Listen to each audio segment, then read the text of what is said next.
Hola, mi nombre es Camila Pacheco y el día de hoy hablaré sobre los temas vistos durante el primer parcial.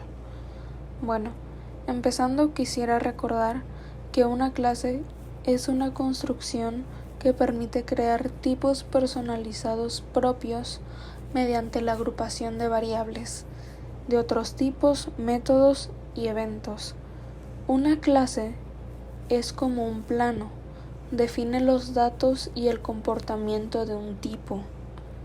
Por su parte, una variable es en principio un concepto que determina una cualidad de un objeto.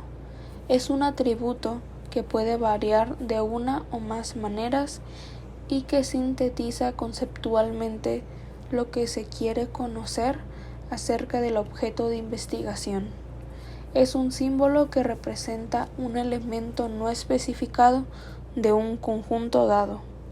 También hablaré sobre una estructura o sentencias selectivas. Estas son sentencias de programación que nos permiten elegir entre dos o más opciones o caminos. La elección se hace mediante la evaluación de un criterio. En este caso explicaré la sentencia if. Esta sentencia solo se ejecuta si se cumple la condición, en caso contrario el algoritmo sigue su curso. En este ejemplo se puede ver una estructura simple que lo podemos leer como: si tengo hambre, entonces como.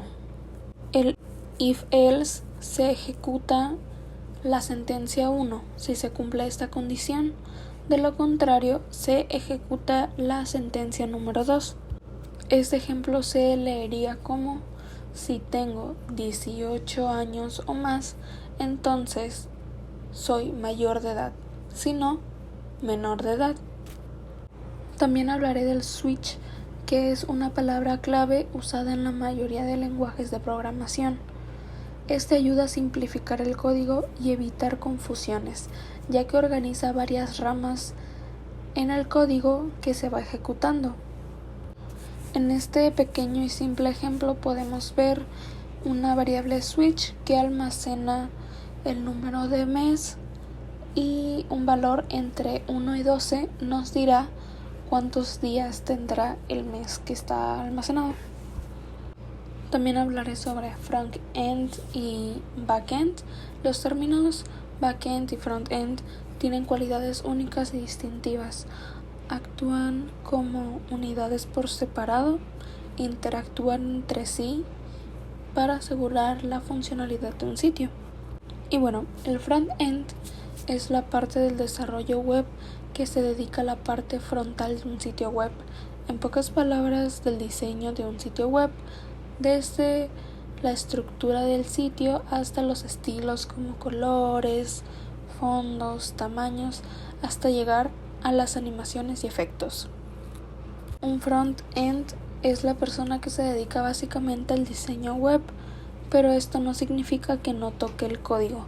Tanto el front-end como el back-end están en contacto con el código todo el tiempo.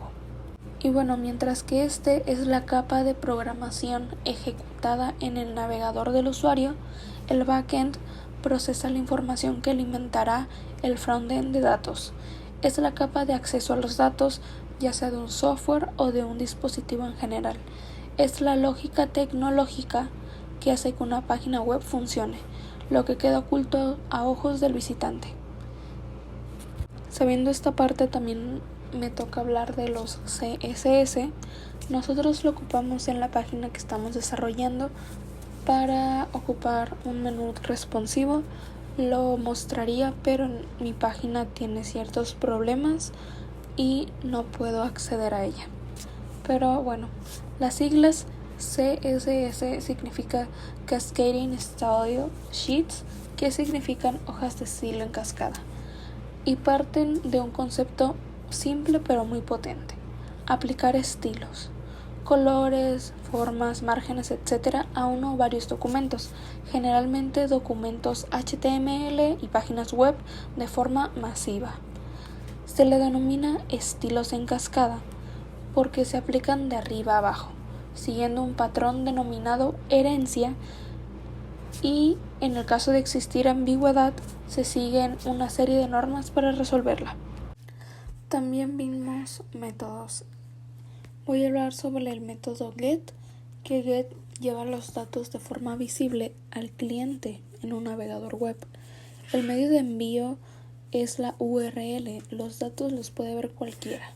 Tanto GET como el método POST son, como ya se dijo, métodos de envío de la información de los formularios válidos y ampliamente utilizados. Cada método tiene sus ventajas y sus inconvenientes. El método POST, por su parte, consiste en datos ocultos, porque el cliente no los ve, enviados por un formulario cuyo método de envío es POST. Es adecuado para formularios, los datos no son visibles. También hablaré sobre la función iset. Dicha función comprueba si una variable está definida o no en el script de PHP que se está ejecutando. Para entenderlo mejor lo explicaré con este ejemplo. En la primera comprobación tenemos la variable definida correctamente, por lo que devuelve true.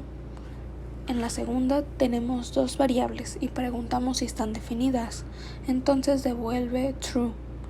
En la tercera preguntamos por una tercera variable que no está definida, a lo cual nos va a devolver false.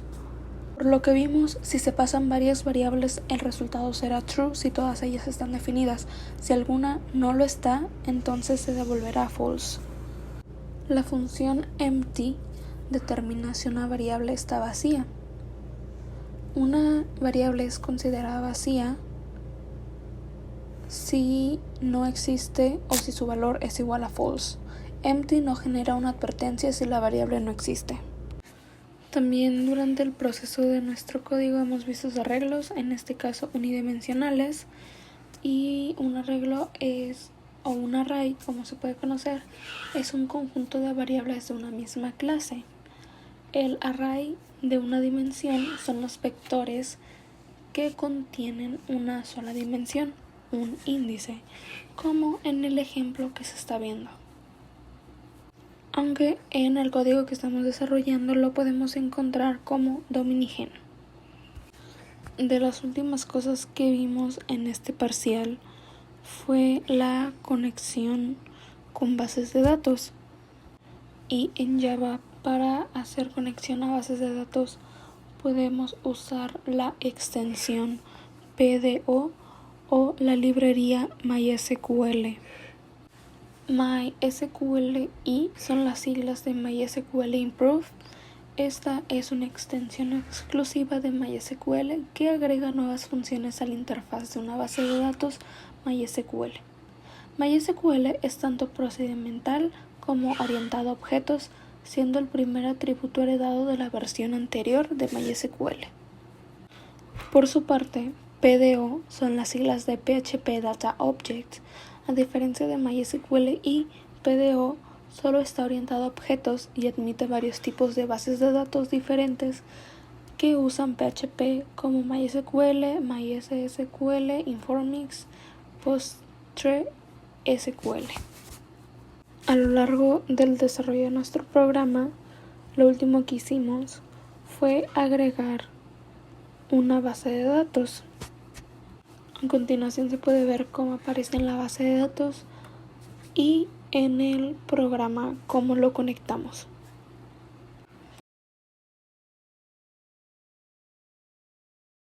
Por último quisiera agregar el método exec, que este es un método que nos permite ejecutar un comando y guardar el resultado en una variable. Y como conclusión quisiera recalcar que la importancia de saber los métodos get, post, iset, empty ayudan mucho al momento de la elaboración del programa, el saber, o más bien el haber aprendido a conectar PHP con bases de datos es una herramienta que nos va a servir a futuro, que vamos a seguir puliendo para poder lograr desarrollar bien nuestra página web en semestres próximos, en parciales que vengan.